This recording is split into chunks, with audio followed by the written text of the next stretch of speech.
এখন থেকে আপনার প্রিয় সিরিয়ালগুলো ফ্রিতে দেখুন এক্সক্লুসিভলি শুধুমাত্র সান নেক্সটে। এখনই অ্যাপ ডাউনলোড করুন। আসতেই হতো, যেই পরিবারটাকে বিনি সুতোর মালার মতো বেঁধে রেখেছে, যে নিজের পরোয়া না করে এই পরিবারটাকে বিপদ থেকে বারংবার রক্ষা করেছে, আজকে তার দিকে আঙুল তুলেছে রক্তি। তাই সত্যিটা চোখে আঙুল দিয়ে দেখিয়ে দেওয়ার জন্য আমার এই পরিবারে যে থাকাটা বড্ড প্রয়োজন। তরু, আমি তো সেই কথাই বলছি যে ডালি কিছু করেনি। রক্তিম তো শুনছেই না আমার কথা। অনু তো কোনোদিনও এইভাবে নিজের বৌমার অপমান মেনে নিতে পারতো না। তাহলে কেন আমার খালি মনে হচ্ছে যে অনুপমা নয়, বরং ওর বোন নিরুপমা। মা তুমি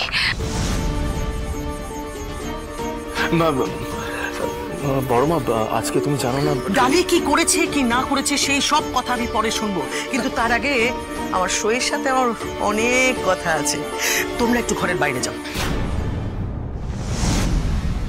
মা বলছি কি, শরীরটা না মায়ের খুব খারাপ, এখন এই অবস্থায় কি তুমি কথা বলবে নাকি?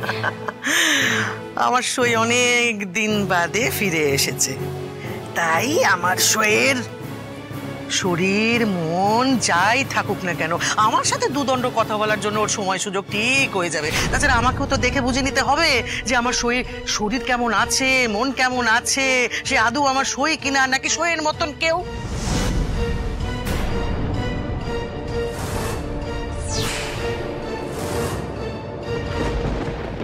বড় মা, এ আপনি কি বললেন? মানে মাই তো থাকবেন, মায়ের জায়গায় অন্য কেউ কি করে থাকবেন?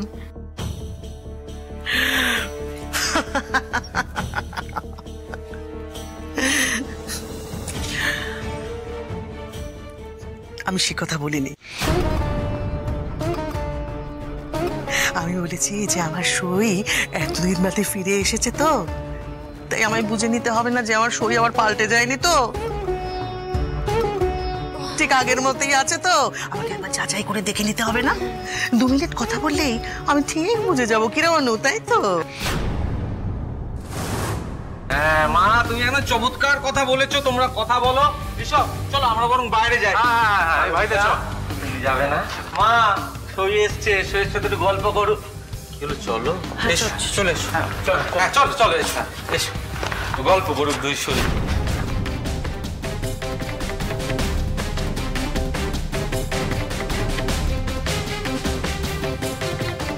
দাঁড়াও,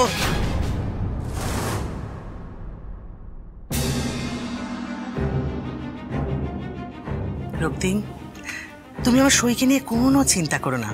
আমার সইয়ের কোনো ক্ষতি হতে আমি দেব না। আমার সইকে আগলে আগলে রাখতে তাই তো আমি এসে গেছি।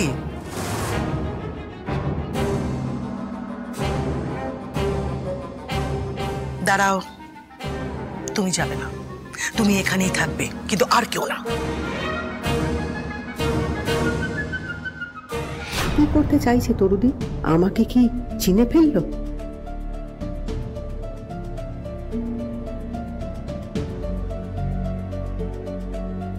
ডালিমা, রক্তিমের কথায় খুব আঘাত পেয়েছো না? তোমার যোগ্যতা, তোমার দায়িত্ববোধ নিয়ে যারা প্রশ্ন তুলেছে তারা জানে না যে এই পরিবারটা তুমি ছাড়া অচল। তাই তাই মুখটা ভার করে রেখো না। আর তাছাড়া তুমিও আমার সইকে চেনো না। আমার সই এমন কোনো কাজ কোনোদিন করবেই না যাতে তোমার সম্মানহানি হয়, যাতে রক্তিমের সাথে তোমার সম্পর্কে চির ধরে। কি রে অনু, ঠিক বলছি না?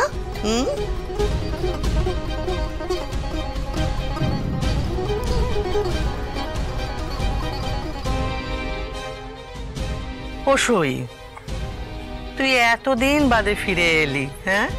তা আমাকেও তো একবার যাচাই করে দেখে নিতে হবে যে তুই আমার আসল সই কিনা।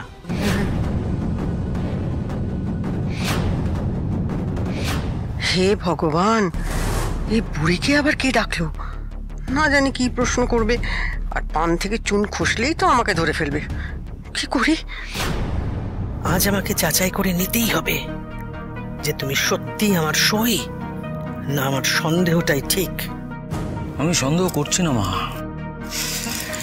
আরে এতদিন বাদে রক্তিমের মা এ বাড়িতে এসেছেন, আমার ভালো লেগেছে, আমি খুব খুশি হয়েছি মা। কিন্তু খটকাটা কোথায় তোর?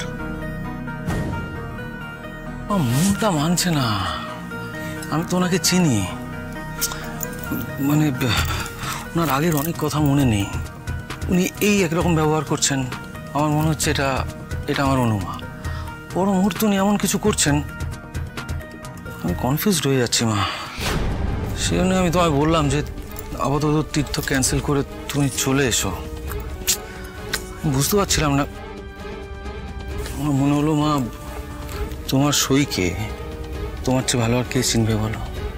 বাকি কথা পরে হবে, আগে বল তুই কেমন আছিস? এই এই বয়সে যেরকম থাকে আর কি।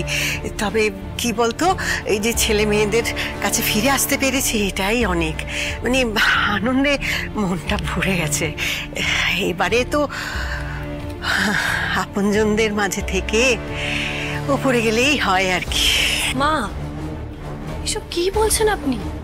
এসব কথা মুখেও আনবেন না প্লিজ। আমি মুখে না আনলে কি হবে? মৃত্যুকে কেউ ঠেকাতে পারে?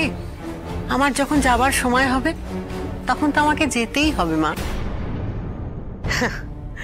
মৃত্যু তো ভগবানের ইচ্ছে, তার যদি ডাক পড়ে কার্য আছে রে সেই ডাক আটকাবে? এই নিয়ম তো চলবেই, বদল তো আর সম্ভব না। তবে বদলায় তো মানুষ।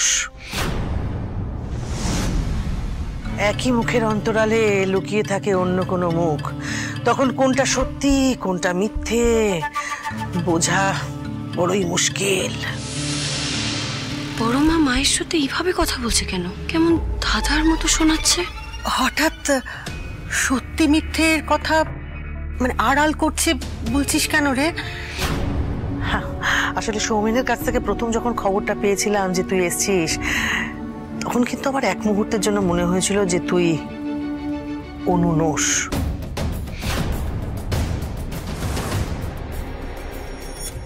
মানে অন্য কেউ? মানে